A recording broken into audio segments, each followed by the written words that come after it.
part of the Press Play Podcast Network.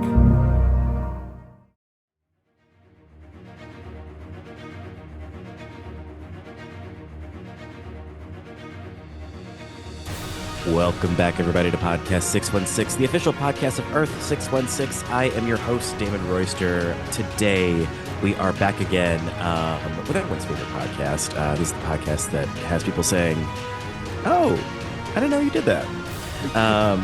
But today, we are here to talk about another Marvel television series that has graced our Disney Plus accounts. Hulu also, if you subscribe. Today we're talking about what do they call it? It's a Marvel Spotlight, the first ever Marvel Spotlight series, which from what I gather means you don't have to watch, but we did because I wanted to. We are, of course, talking about the television series Echo, aka Echo. That's a funny joke if you ask me. Joining me today are two-time guests. This is both their second time on the pod. I can't wait to talk to them about this show. I'll go in alphabetical order by last name. My first guest, last seen in X-Men Days of Future Past. They are a Chicago-based comedian. Please welcome to your ears, Devin Henderson. Hello, everyone. Thank you for having me. I'm so yes. excited to be here.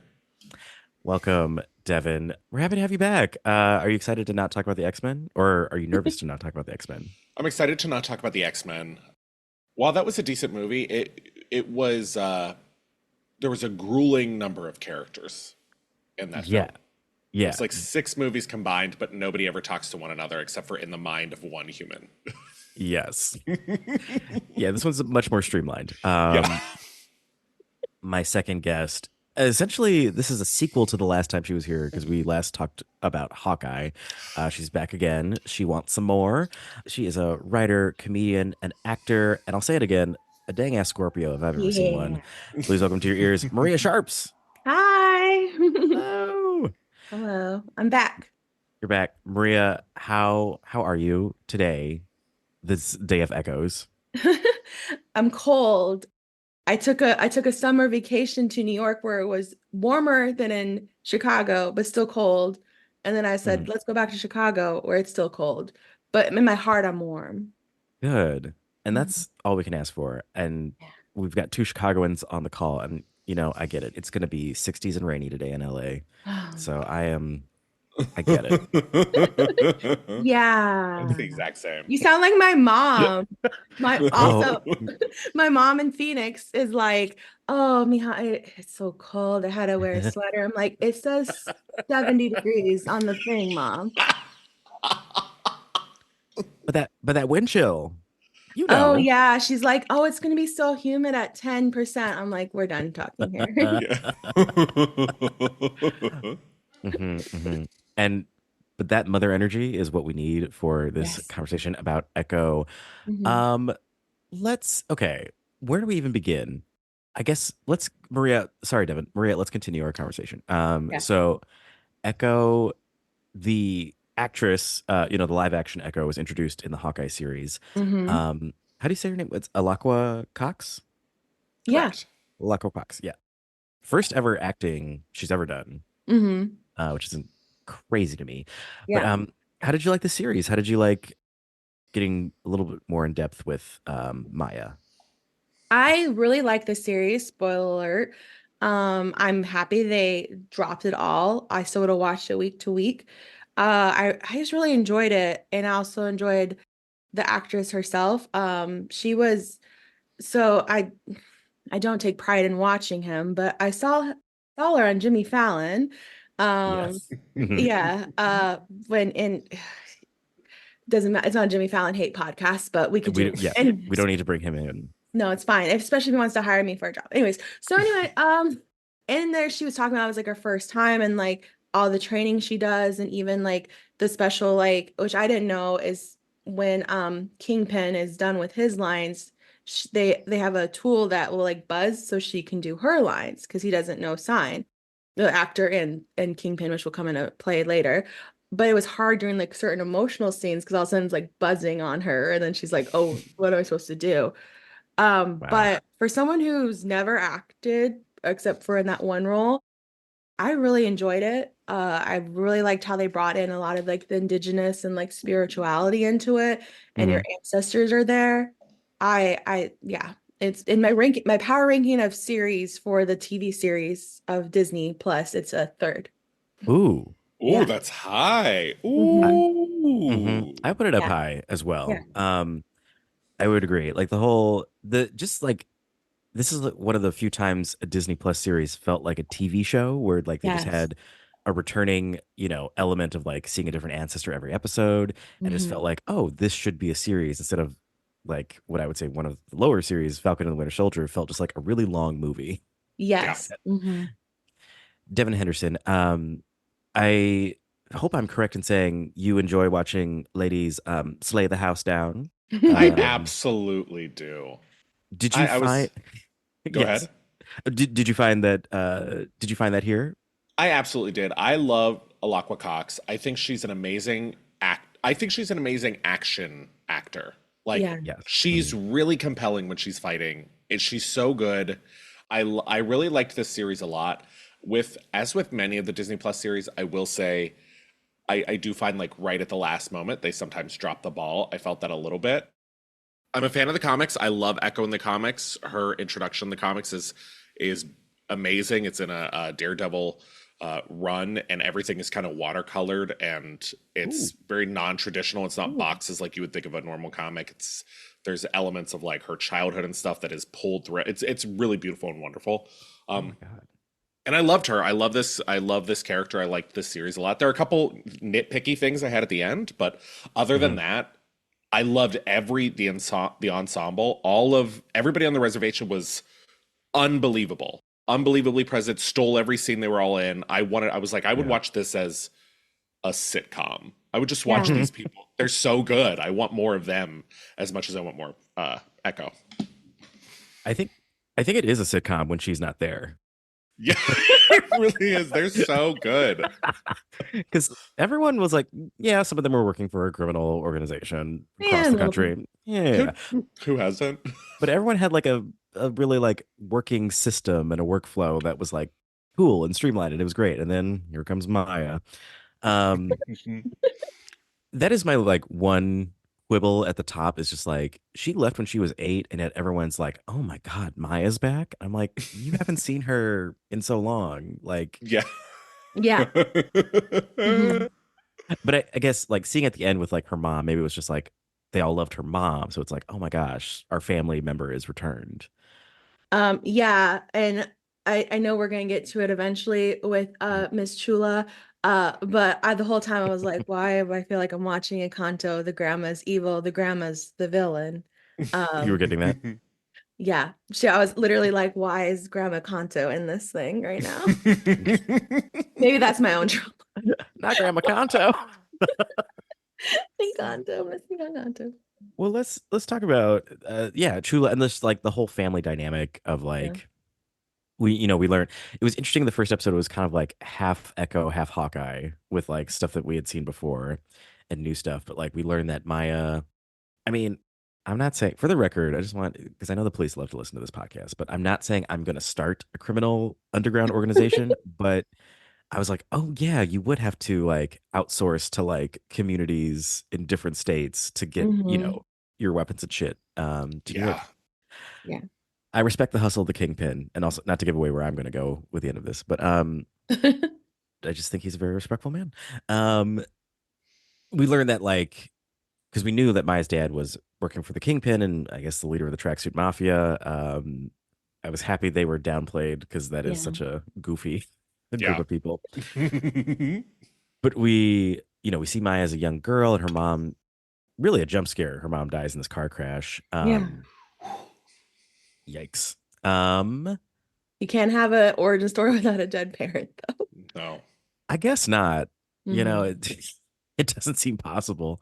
Hmm. But then the dad takes her to New York, separated from her best friend. Now, producer Michael did some research, and Devin, you were actually living across the street when that fateful day when Maya and her best friend Bonnie were separated as children. Can you talk to us? What was that like seeing that childhood Oh, trauma from a Of distance. course. I mean, it's burned in my memory as much as it is theirs, I think. Yeah. So I'm out on the front porch and I'm eating oatmeal, extra wet as I like it. And Good. I sort of see, in the neighborhood, we had kind of known that they were going to move. Yeah. Big city, New York, big deal. Right. And as it was kind of unfurling and they were screaming, I felt so compelled. I also started screaming as well on my porch. But Yeah. my screaming was, get the baby inside. Get this little girl inside. You're causing a scene. Mhm. You're saying go away. I was saying, go, please, I'm trying to enjoy my oatmeal, my soggy oatmeal on the front porch. Absolutely.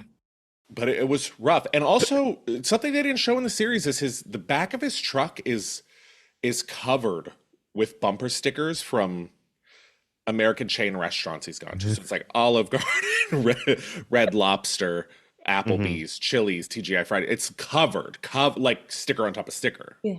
Wow. Sticker on sticker. Which I feel gives an element to the story that is important. It was important in my memory. Yeah, clearly. You know, well, thank you for that eyewitness report. I feel so foolish though, Maria Sharps. We should really start where the series started at the very beginning. We're really glossing over. I hope I'm saying this right. Chafa, our first ancestor that we meet with the glowing hands. Sure. I'm bad at names. Mhm. Yeah. It's okay. I'm looking at this episode list because the episode was named after them. But we get this one ancestor who just kind of like slurped some water and then became a human being. Right. What were you? And I guess we can talk about all the ancestors at this point. Like, so Maria Sharp's just going to you first. Like, how were you enjoying seeing these women in different decades and time periods? I really enjoyed that each woman represented the journey and like building on to like how we are now. We are our ancestors and like our past and our history. Sometimes some of this stuff is also like a little triggering for me to be like, oh yeah, we got to where we're at. A lot of it with colonization. So that was very fun. And there was like little themes of that. I like that they showed them as different wars, indigenous parts, braids, what it meant. And also that these women weren't weak or necessarily dependent on men. They had men help them wherever they could, but also like I really enjoyed how each of them came to be. It was a little jarring to be like, so wait, how does this have to do with Maya? And of course, you find out at the end how it does it. But I think it was a little bit too like the problem with a lot of these Disney Plus series, we just need like one more episode or a half an hour. Yeah. And it would have exactly. hit. It would have hit. And it sort of seemed like we did this beautiful storytelling and now boom. And it's like, I just need 30 more minutes of something to make it worth it. Yeah. I would not have been mad with an hour finale. Like, Yeah. 100%. I feel like every episode was like 45 minutes. Just give me like that extra 15 minutes. I would agree to round it all out because like we get these buzzwords that I wrote down in the finale of like strategy, cunning, ferocity, love. Yummy. Yeah. But Yeah. where was the strategy in her final battle with the Kingpin bad guys? Like, Yeah. did she even know her cousin Biscuit was going to come out with that monster truck? Also, the thing is like they're trying to make it very women centric, and like I love that. But man, again, and maybe it's like the crossover of like Mexican culture and indigenous culture is there, and so certain things of like Biscuit we have to protect Biscuit. He's such an innocent child. This man is 40. Stop. Yeah. He's a grown-ass man. You don't need to be like making sure he doesn't get involved in Maya stuff. Nah, he's bored with his life and he wants to do this. Let him do it. Is it kind of like that firstborn son mentality of like, oh, he's my baby boy, our baby boy Biscuit. Oh. Also, this grown-ass man's name Biscuit. Stop. That reminded me of where I grew up, where you would meet adult men and their names would literally be like, oh, this is crappy. I'm like, what the fuck? What? No. What? Once when I was a kid, my cousin, who was like the age of my uncle, was like distant cousin. So I always saw him as an uncle, but he worked and lived in this garage, this like car garage that had apartments Mhm. above it. And every person who worked at this garage had a name like Biscuit. It was Biscuit. It was Crappy. It was some guy who's named One Eye. He had two eyes. I don't know why, but he was named One Eye. And so every time they would cut to Biscuit, it made me feel like I know Biscuit's journey. And he Yeah. loves these. We love, Biscuit. Honestly, he brought a lot of humor. So thank you for that, Biscuit. Because our main character, Miss Maya, who we should talk about, very, Alaqua Cox, great actress, really brought a lot to this role. But man, Maya is stone. She is like, I just was getting that she was a cold-blooded assassin. Maria Sharps, I hope this is okay to talk about, but we do know that you used to have a little thing with Matt Murdock, aka Daredevil. Yeah. What was it like seeing him in this little cameo he had fighting Maya? Here's the thing. Like, I'm happily married. Of course. Love my husband. Mm-hmm. Let that be for the record. Michael, it's in the record. It's a record. What this man maybe lacked in sight, he brought in other areas, and I will always remember that. Yeah. What he So- lacked in sight. In that he had none. But sometimes when you like are missing something, you gain powers in other areas. Yes. Not to Yes. turn this into a more than a PG-13 episode, but you know what I'm saying. Absolutely. Yes. Yeah. But we just long distance couldn't make it work. And I don't ask for much in a relationship. Quality time. He seemed to be in multiple areas at multiple times. And while you can put it down really well at a certain point in a relationship, that can only go so far. That can only go so far. You're right. Yeah. Absolutely. And yeah, he's making time with She-Hulk. He's fighting with Echo. He's just And kind of also, if you're not sharing your location, where do I know where you're at? yeah. Where do I know? Where do I know where you're at? If I can't track you, it's not gonna work. Yeah. I need to go boop, boop, boop, find my friend. Where are you, Murdoch? I bring him up though because I thought that was really cool that she fought him and that like signal to the Kingpin like, you are my greatest warrior. Yeah. So now that this is again coming from because you weren't part of the original conversation offline with my husband, I was wondering because it's now part of canon, right? Like we established that what was on Netflix is on canon. Was she in that original series? There's no Not at way. all. Okay. I think that was like I believe we call this a retcon where like they add a scene in and they're just gonna say that happened at some point during the first 3 seasons of Daredevil, or maybe even after the 3rd season. Got it. Okay. But it does kind of like, it makes it canon, makes her a part of that whole saga and journey that she was like the Kingpin's like top assassin. And I don't know. I think they have this interesting conversation later in the series, Kingpin and Maya, about like she's a monster. Like she calls him a monster and he's like, you're a monster. But I don't know. I kind of was like buying her whole thing of like, well, you like isolated me and you made me into this thing. Yeah. He never learned. He's like, he raised her for how many years and he never learned ASL. Right. Yeah. That's wild.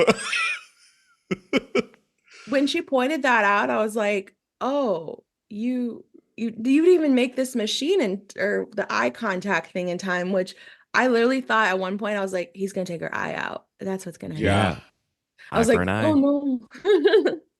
Also, don't touch my eye.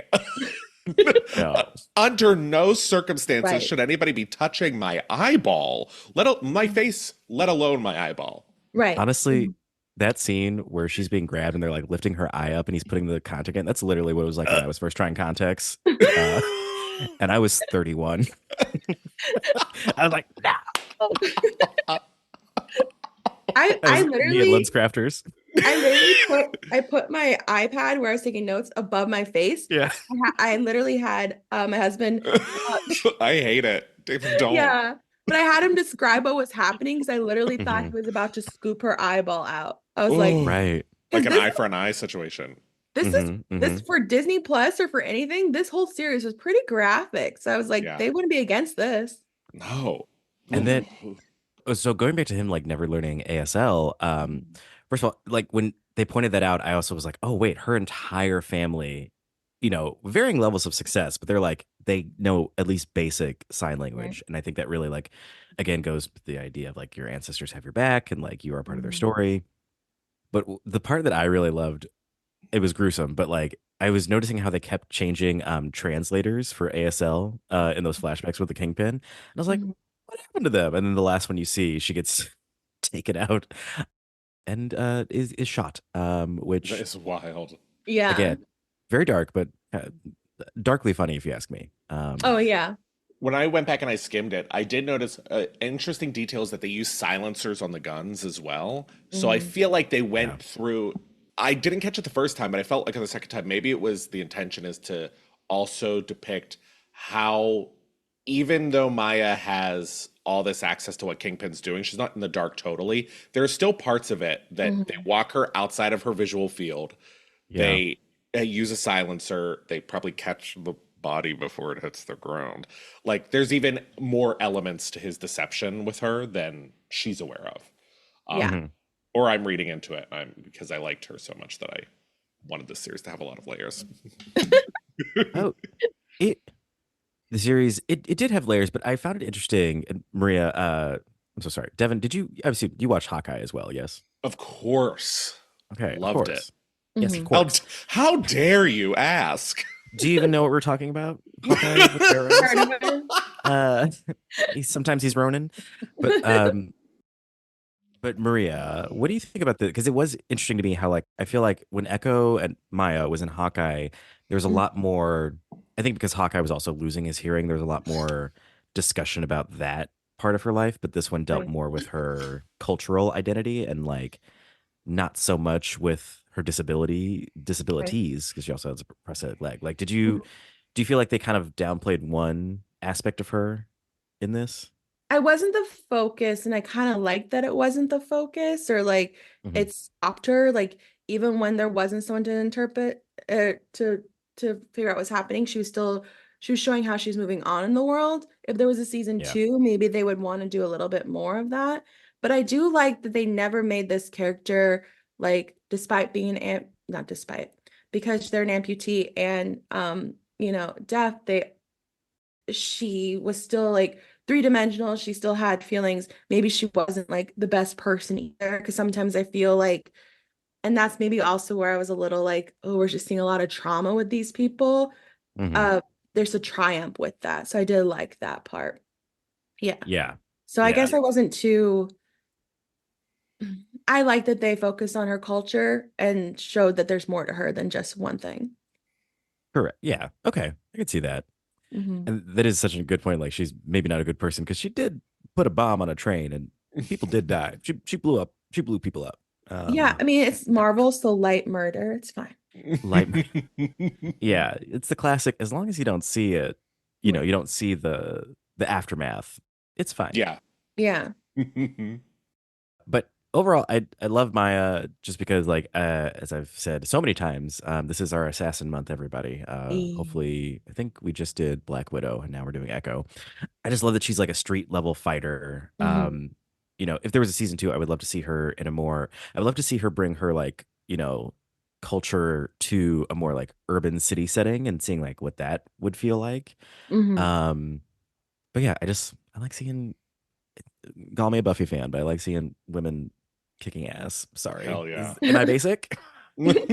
No. Thank I y'all. do I would be interesting in season two to see like I experienced this a little bit. I'm not a trained assassin. But the part where Oh, no, no, okay. no, no, no. Um growing up Interesting where omission. where your culture is sort of like the main focus, or you see a lot of it, like being from like the Phoenix area, you see a lot of like Mexican like pride, Mexican American, like Spanish everywhere, and then Yeah. moving to a city that has a lot of different cultures, and but still like what is yours? Or are you enough of one or the other? Would be interesting to see.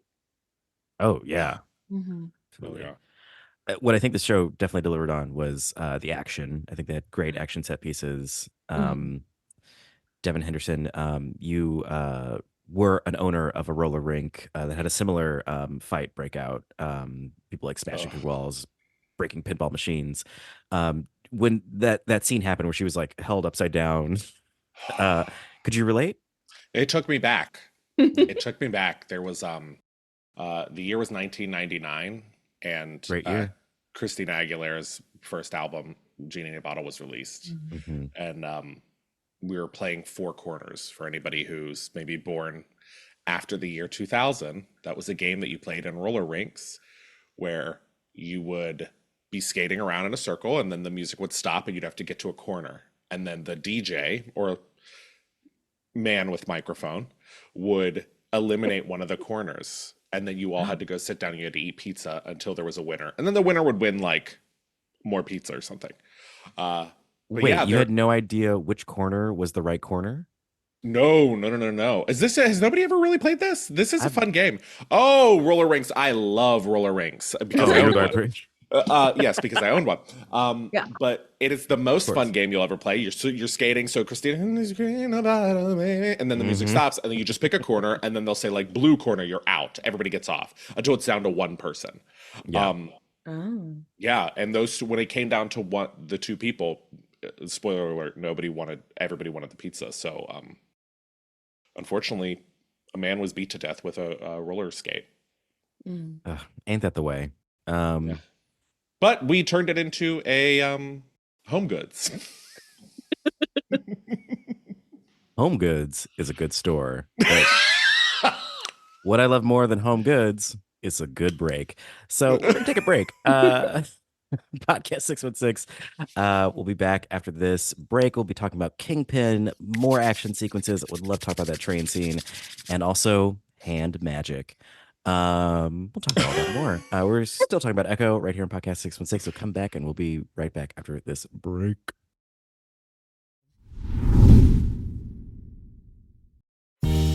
Hello, Brooks here with the Books with Brooks monthly book club podcast. Here's how Books with Brooks works. We read one book a month and then we talk about it. Classics like Stephen King's The Shining, debut novels like We Are the Brennans by Tracy Lang, and tons of other compelling, life-changing stories, one book and 1 month at a time. So come read along with us and then listen in.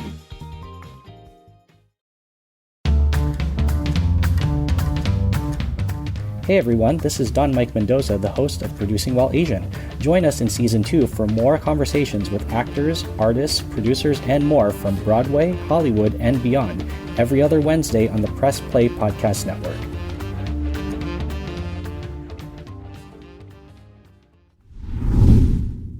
And we're back. Maria Sharps, producer Michael did some research on you. I You were love the research. it's very thorough. We actually found that you were, for a short time, you were also kind of adopted by the Kingpin. Can you talk to us what that was like growing up with that? Yeah, so I absolutely love my mom and dad. Just in case Yolanda's listening or Shout Joel, out. Shout out. shout out. We love our parents. But sometimes here's the thing. I turned 13, went a little crazy, was like, you know what would be great? Organized crime. Allegedly, if the police are listening. Mhm. Um, so I was like, I gotta get out of Arizona. I'm going to New York. And like I saw this man with his beautiful suit. I complimented like one would. All of a sudden, I'm living in like a penthouse with Kingpin and Ooh. other people, and I didn't have to pay rent. And the only rent was organized crime. So some stuff happened. He seemed chill at first, I feel like he got a little mad at sometimes, but like one day we were watching TRL because that's what I was doing at 13. And he didn't like that Backstreet Boys I Wanted That Way was the number one video. And he was like, I'm an NSYNC fan, and threw this painting. Oh, wild. And I was like, maybe this is not a safe environment. Damn. And then you went back to Yolanda and Joel. Yeah, because I was like, I mean, my mom's, she's a little crazy. But she's never thrown a painting through a wall. Mm-mm. Never done that. Never done that. So, and also, I didn't like the cold in New York. Yeah. Oh, Yeah. no. Fascinating. Kingpin, one of my favorite characters of all, I think of across all Marvel. And this man, Vincent D'Onofrio, I'm glad that we've all like, much like Sam Jackson's Nick Fury, we've all agreed like Right. this is this Yeah. actor. Mm-hmm. He's so good, and like I like when good actors are in Marvel movies Me too. and TV shows. It really Yeah. helps sell everything. Mm-hmm. What did we think of the whole when Maya got her magic hands and her healing hands? The healing. Okay, listeners, Devin Henderson has just taken a huge intake of breath. So can I go About on? to say something. I'll keep it as short as possible. Can I go on a somewhat of a little rant? The floor is yours. So, as somebody who read the comics, and I hate to be that person because those people are typically we are trash. Our community is trash. In the comics, the thing that was so cool about Echo and Maya Lopez is that she's introduced in a Daredevil comic, and Daredevil's whole thing is that because of his accident that lost his vision, his other senses are heightened. Maya's kind of like the flip side of that, where her vision is so heightened and her ability to know her muscles are so heightened that she can, in the comics, can see anybody do an action once and can perfectly mimic it. Oh wow! So Echo. she, right? So she could speak in the comics because she like watched vocal cord videos and trained her vocal cords to speak. She could read lips. She was like, she won every. And I mean, it's the comics, so it's a little crazy, but she won every every category in the Special Olympics, and then they had to kick her out because they're like, you're too good at this, and it's not fair for people who want to compete. But they do change her character a lot in this. I liked the elements of instead of her mimicking others, I really liked the idea that the women in her ancestry, she learns those skills that way. I thought that was a cool way to like connect it to her heritage, but still keep it kind of close. When she tried to heal Kingpin's trauma through touch, that was the one moment where I'm like, because the series already has the version of Maya from the comics that works in it. When she's with Kingpin and when she's like fighting Daredevil, when she's kicking these guys' asses, I'm like, that's the Echo that works and is why she's so cool. And then out of nowhere, for her to like the end fight is her to like do one spin kick that like knocks the rooms down Power Ranger style, and then touches him on the forehead and heals his like inner trauma. It was a skosh too much for me. Yeah. It was a little. I felt like Kevin Feige was in the room and was like, how do we Native American this up a little bit? How do we add something more mystical? And I was like, she kind of already has this cool thing with her ancestors who are like teaching her how to shoot and teaching her how to fight. Like that shit's cool. And then out of nowhere, like, actually, I don't need any of those skills because I'm just gonna. It took me out a little Heal bit. child. Yeah. We don't need to kill him because, like, obviously, like, we're not passing him out, or it's not, no, we're gonna deal with a grown ass man and his baby. Like, we're gonna his inner baby. his inner baby, like he needs therapy. We don't need. This is yeah. If they're like, how do we have another woman of color help a white man? Here we go. And that's where I was like pissed at. Oh my God. No. Okay. I'm so sorry. I kind of dug it. I feel very foolish. Everything you said is correct. I agree. I absolutely agree. But having just watched it an hour ago, I was like, oh. Because you know what? The Kingpin, he is never going to go to therapy. See, this is the thing. I don't have faith in men, and this is the only way he could heal. He's not going to go to therapy. And also, I don't think it worked. It's like I loved it as like a dramatic tension thing of like he's so fucked up that not even the healing touch of a woman of color can make him not fucked up. Because it kind of it reminded me. Did you guys see Doctor Strange 2: Multiverse of Madness? Yes. When Professor X was in Wanda's mind and was trying to like heal her, it felt like that because like the trauma was so deep that he was like, not even these magic hands can like fix him. So I took it from that angle. Like it felt to me, it was like, oh, it's so sad. Like he can't even break out of this like childhood trauma. But again, everything he said makes total sense to me. And I am feeling my opinion changing, but coming into this conversation, that's what I was gonna say. But yes. And I also feel like if you feel the need, call the police. Call the police. And I'm gonna do that. The other thing that drives me insane is like sometimes in these shows, there will be a female character that is wronged so deeply. Like he killed her father and then kidnapped some of her family members. Yeah. And then in the writer's room, they're like, actually, what if she's cool about it? Like, I feel like any individual would be she would be kicking him in the head with her metal leg. Yeah. That's true. She would be stomping him into grape juice. Yeah, with that, because the thing of her people, that gold thing they put on her leg, that would be like close up on the camera, blood, boop, boop, Blood! boop. Yeah. Blood. Somebody Put needs me to in give a Maria that writer's job. room, but We no, need to you get- want you want to heal this inner man's child, send him somewhere, and then credit alert, he's gonna run for fucking mayor of New York. We're gonna orange man president this bullshit. I do like that though. I mean, Kingpin it's is great. Yeah. is the mayor in New York in the comics for a long time. Having it line Really? up with having it line up with Donald Trump is eerily like if Disney ever. I mean, I know Disney gets all this rap for being like progressive, which is so wild. Yeah. Because they are so not. No. Yeah. They're pressured into progression. Continue. Legitimately, and then They're the checking whole things off the list. and the whole world turns on them and they're like, fuck.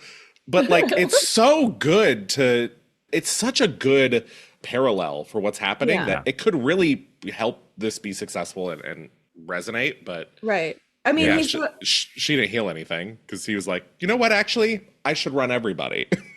no, it also huge Scandal fan. Did you all watch Scandal at all? Yes. Oh, Yes. yes, we did. Yes. Did you get Papa Pope vibes from him? Straight Papa Pope. Yep. Yes. Mhm.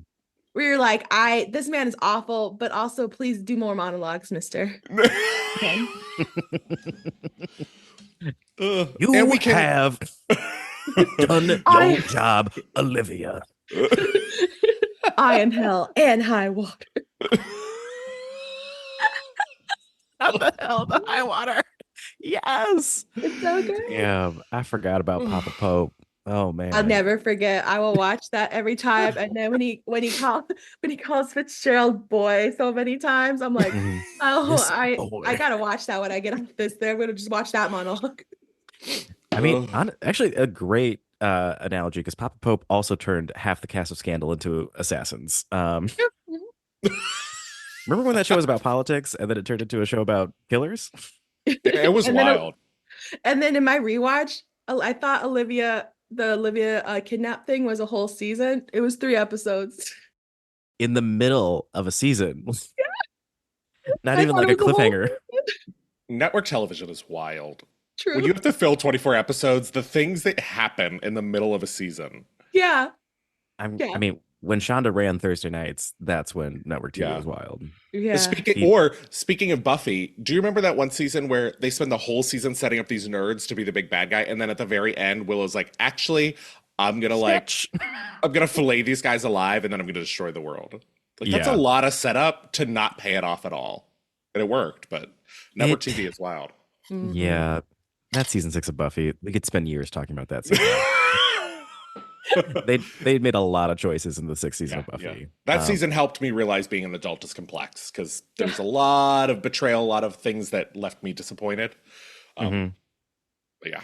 Mhm. Yes, don't take me there. Don't take me there right now. Okay, the floor is open for a Chula conversation. My biggest surprise: she's a male woman. She's a male person. Love that. Did we know that until the end? I thought she was dressed in it at the beginning, Oh, maybe but I could be wrong. my eyes just went to that big hat. I loved her hat. Mhm. I liked Chula. Okay, here's my complaint with Disney Plus series. I don't understand why they're so resistant to do a procedural style of storytelling. Mhm. Like comic books literally are formatted in a way where you can have a villain of the week situation.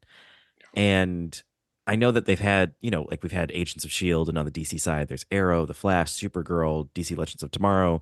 And those shows aren't like regarded as good by any means, but like put that MCU money and make the best procedural you can. Like I Mhm. just didn't understand why it wasn't villain every episode. Different, like the Kingpin sending a different assassin to take her out, and then finally shows up himself. All that to say is just because there was a lot of wheel spinning, and I feel like I just didn't understand why Chula didn't just immediately go find Maya. Like, hey, I know you're here. Let's talk. Yeah. Yeah. Also, I was a little slightly confused. So the grandma kept the house. She just never lived in it after everything happened. Like, whose house was Maya in? Oh, I thought was it Biscuit?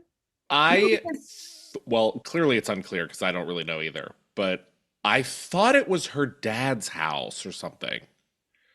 But it was weird because they kept flashing back to when they're playing shadow puppets on that tent as kids. Yeah.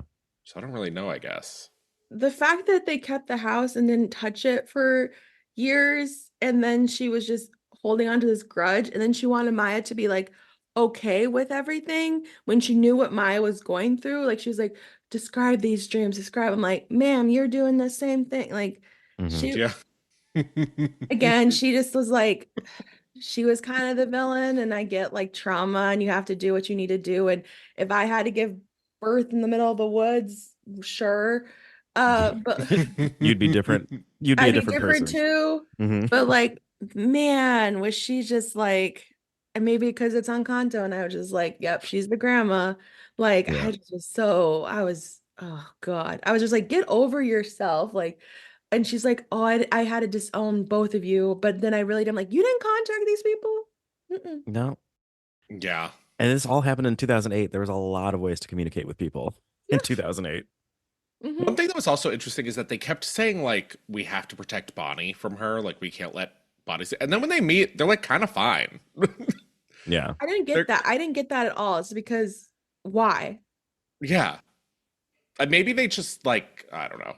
Maybe they just have so much, like, unhealed aggression towards the family because they still blame her father. But also, like, they must know the father's dead. Yeah. Who Yeah. knows? Oh, But didn't no. Uncle Henry get him the job in New York? Is it? Yeah. Yeah. So it's like, Mhm. why are we not mad at him? Yeah. What? Everybody's hands are dirty here. What do we? Yeah. Yeah. I mean, when two or I guess three white trash people hog tie you in a roller rink, I think it heals all.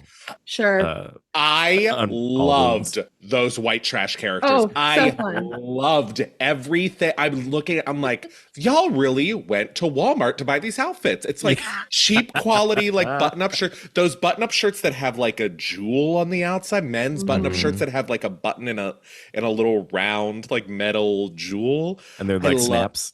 And there's a moment where Maya's like shooting through, by the way, not clear why she became like Inspector Gadget when she was caught up and she like built a gun. Not clear. Also not mad at it.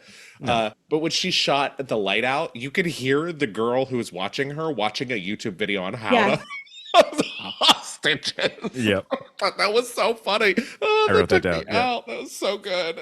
Yeah. And then even his negotiation skills of like, Oh. you see the money. I'm like, you've been watching Law and Order, sir. Like, it was just, that was so funny because the actor clearly was like, the direction had to be like, now act like an amateur kidnapper who just watched a show. And it was, Yeah. and then they're like, now watch YouTube. And whoever the character was that was like Kingpin's henchman was so good. He was so Yeah. scary to me. Oh yeah, he had like the rocket launcher at the end, right? Yes. Yeah. Which, by the way, Yeah. nothing happened with. It was weird. I'm glad. yeah, same. I was a little like, I don't like how close this is to like an actual hate crime, you know? Yeah. Like, so I'm glad it didn't come to pass and that this rocket launcher just exploded in the sky. I was like, good. Yeah. Good job, Disney. Don't do My, that. my only one note, and maybe I also liked it and I found it funny. He had his ringer on in 2024 playing New York Minute. I loved it, but I also like my first thought was, who has their ringer on? I also I thought that too, but I just think when you work for, you know, crime organizations, you have to answer every call that comes through, you know, like Sure. you can't miss calls. I know, but New York Minute's the song. The most identifiable. And in any lineup, they're like, just play the ringtones. I'll know which one. Yeah. Right. Oh, I have to answer. Oh, the New York Minute ringtone. I have to answer this call, Yeah. or I'll die. Yeah. And I loved it, but also was like, wow. Ooh, that's so You know, funny. New York Minute. New York Minute made a cameo in that show, and in a New York Minute, we're gonna play a fun game that we can play in this podcast. Fuck, Mary kill. Yeah. My strongest transition? Not sure. You let me know. We're playing Fuck, Mary kill today, as we do every week on this podcast. We take 3 characters, we decide which one we're going to kill, marry, and or spend some time with in an adult fashion, as we say. On the bill today, we've got 3 characters. We've got Maya, Echo herself. We've got Wilson Fisk, aka the Kingpin, and then we've got Chula, aka Grandma. I will go first to give my guests time to think of their answers. Oh God, I'm so sorry. I'm gonna do this. I really wanted to be different. I'm gonna kill the grandma. I'm so sorry. No, I was gonna be different, but then everyone's thoughts about her possibly being the villain, I was like, well, then she's off for me. I'm so sorry. Chula, nice to see ya. Wouldn't want to be ya. I'll put a snake in a mailbox and have it, like a black mamba, bite her. So that's your mercy kill. Yeah. To be attacked as you're getting the mail and die in the street in front of your house. Yeah. Devin, I'm kind. I don't know about you. My fuck will be, okay, I feel like I'm gonna be judged. But what else is new? I'm gonna fuck Maya. I think she's sleek. I think she's an assassin. I like the threat of possibly getting killed with her, not always. That seems fun. And yeah, she's hot. And hopefully she can teach me how to fight while we're doing it. Then I'm so sorry, I'm gonna marry the Kingpin. That's where I'm judging you. That and I feel that, but that's a lot of man. I feel like every day I will discover a new side of him, physically and emotionally, and I look forward to that.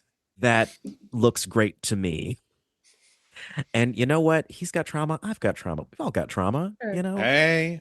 And you know what? He's gonna be the mayor of New York, and I would like to be the right hand, sitting at the right hand of that power, because you know what? The Kingpin never fails. He always comes Damon back. Royster, First Lady of New York. That's what they'll call me. All right. There's my picks. Judge away. And Maria Sharps, you're up next. Who are you picking?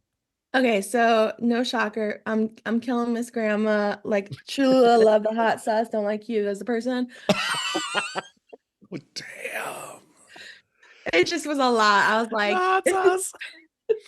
I was like, this is your fault. Like, all this is your fault. Like, you couldn't, like, yes, what happened to your daughter?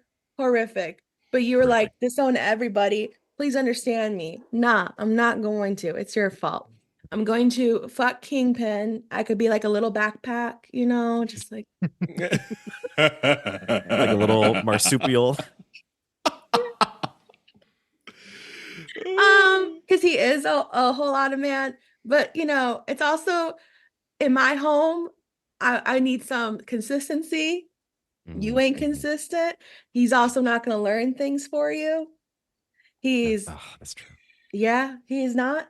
But as if you want to be the first lady of New York, I could be the first mistress of New York, whatever that might be. Take it. It's less stress. I don't got to worry about politics because I'm gonna be marrying Maya. I feel like creative in a pinch. We both believe that the ancestors will help us. I talk with my hands already. I'll learn ASL for her. That's my choice. Oh, I love that. That. Oh, yeah. Very good. Devin Henderson, please bring us home. All right. I'm going to switch it up. I am going to marry Chula. And here's the thing. Wow, that's controversial. One, I also will burn a bridge and never talk to somebody ever again in my entire life. And for much less than killing my daughter. For much less. This is a regular Coke. Yeah. I've cut people out for arguing with me in public. No, you're done. You're done. We're gonna go do crafts, or I'll help Scully work at the store. So I'm gonna marry Scully, yeah. I'm gonna marry Chula. Mm-hmm. All right. I'm going to. It was a toss up though because I'm gonna fuck Echo. Love Echo. No notes. She's busy. She's a hero. I can't keep up with that. I can't keep up with that lifestyle. I can't be worrying that somebody's going to kidnap me and hold me. If I'm going to be in a roller rink, I'm going to be having fun.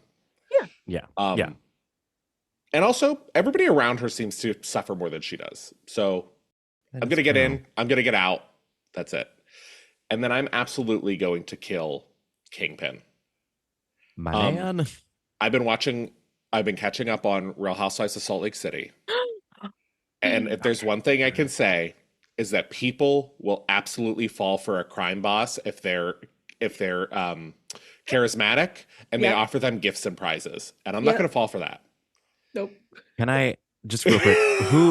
Who on Salt Lake City are you saying is the kingpin? Because I have an answer. Jen Shaw is absolutely the kingpin. Yeah. And no, there are other. And as much as I like Heather Gay can be bought and sold with a necklace. I'm like, girl, stand up for yourself. You don't need lying about a black eye. We know from the moment it happens, we know who gave the black eye. Well, she has since come. This is not Salt Lake City podcast, but she has since come out with her. We know the truth now. Did she get? Okay, well, actually, let's. What? Oh wait, have you not finished the season? No, but I know. I mean, there's no secrets with the show. It's everywhere. But I don't know how much detail she goes into, and we just saw her get the black eye this now, and she's so vague about it that I imagine even when she comes clean, she's like still vague about it. And I'm like, girl, shut up. just keep watching, Devin. I'll just say that. Okay. Yeah, because you're like, I forgot about the black eye, and then it comes up and iconic. Oh, and Kingpin, iconic. Kingpin is kind of like the Jen Shaw of Marvel. Damn, that's so true. Look at this king. I love that. Yes. Jen Shaw, because Kingpin's kind of based off Jen Shaw, if you think about it. Infamously. So I'm absolutely going to kill him. I don't know how. He's like indestructible. I know he has no superpowers, but in that Hawkeye show, he was taking arrows to the chest and was like breaking them off and kept walking. He's been shot in the head. I mean, it's a fool's errand to try to kill him, but I'll be the fool. And call me a fool for love. So that is fuck, marry, kill. This was a very spirited fuck, marry, kill, and I like when we feel passionately about our choices. Thank you both so much for doing this podcast, and thank you for Echo wherever she is. May she echo throughout all of time. Great series. I loved it. Had a good time. Maria Sharps, if you were online and people wanted to find you online, where could they find you? What's going on with your life? Let us know. Yeah, you can find me on Instagram at Maria K Sharps. Right now, we're working on season 2 of Sparks of Madness, a podcast on the Trident Network. I'm also performing in and around Chicago.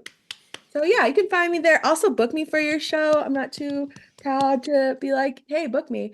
But yeah, you can find me there in and around. Oh, also Flex on Wednesdays starting next week or whenever you see this. Yeah. Oh, we love it. Love Flex. Devin Henderson, same question. What's going on with you? Very, very similar. You can find me performing in and around Chicago. We have follow me at Devin Henderson, I believe. Just my first and last name with the initials switched. We do a weekly free show on Mondays called Industry Night. You can follow us. We'll talk about that. But also, I tend to produce and try to be involved in as many shows as possible. I love performing live. So follow me. And you know what? The nicest thing you can do to a comedian is go to their show. Spare the gifts and prizes.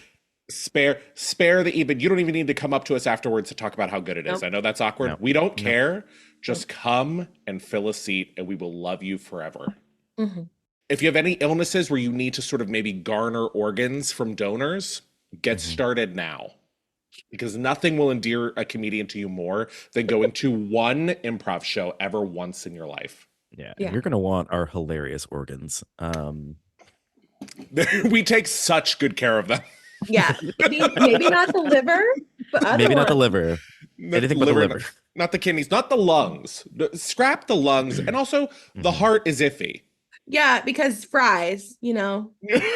So much as a comedian, you eat so much French fries. Yes. Let it be You known. really do. Yeah. You do though. We can get into the diet of comedy, people, at another time. This is Podcast 616. You can follow this podcast on Instagram at Podcast616P3. That P3 stands for Press Play Podcast, the podcasting network that lets me talk about Echo whenever I want to. Producer Michael, if you're up to it, if you want to hop on the mic real quick, what letter grade would you give this podcast that we just did? I gave you guys an A+ and 2 thumbs up. Ooh, thumbs up. Whoa, I'm Said showing that that report card to the parents. Full thumb. Thank you so much, Michael. Thank you, Devin. Thank you, Maria. Thank you, Maya, wherever you are. Keep shooting the kingpin in the eye. Hilarious. Podcast 616 will be back next week. Oh my gosh. I think we're starting our Andrew Garfield Spider-Man coverage. So keep it here for that. But until that time, please remember that with great power comes even greater responsibility.